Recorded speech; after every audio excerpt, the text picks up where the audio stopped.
The strongest bow.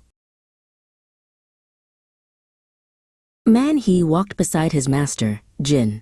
They had traveled for many days to reach the temple of the Jade Mountain. As they approached the giant gates, dozens of monks came out to greet them. They all bowed low. "Master Jin," they said, their voices full of respect. Man Hee puffed out his chest. He felt very important. But Master Jin did not walk past them like a king. He stopped. He looked at each monk, from the oldest elder to the youngest boy sweeping the steps, and he bowed back. His bow was just as low, just as respectful. Man Hee frowned. Why was his master bowing? Weren't they the important ones?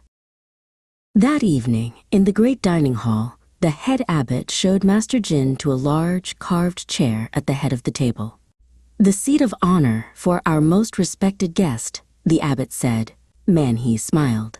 Of course, his master deserved the best seat. Master Jin shook his head gently.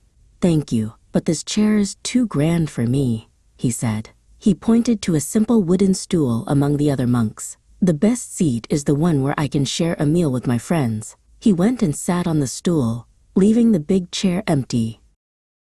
The next day, all the monks gathered in the training yard.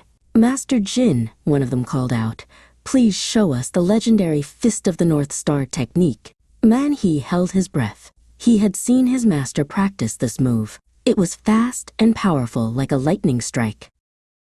But Master Jin didn't perform the move. He looked around the yard and saw the young boy who had been sweeping the steps. "Come here," he said kindly. He showed the boy the very first step of the powerful move, guiding his hands and feet. "Good," Master Jin said. "Your focus is strong. That is the first and most important part."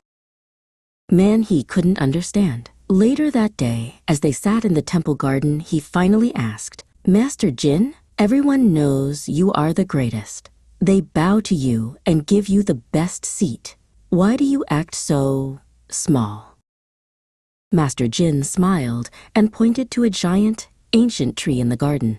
"Look at that tree, Man Hee. Is it strong?" "Yes," said Man Hee. "It's the biggest tree here." "The strongest tree," Jin said softly, "is not the one that stands stiff and tall, boasting to the sky. It is the one with the deepest roots, that bends in the wind and gives shade to all, big and small."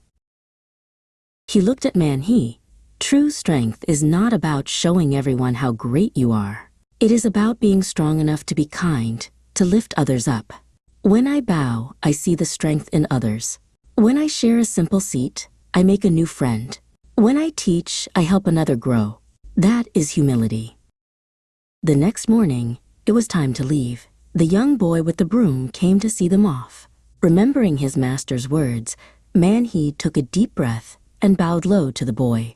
The boy's eyes widened in surprise, and then he smiled and bowed back. Man Hee stood up, and for the first time he felt a quiet, true strength growing in his own heart.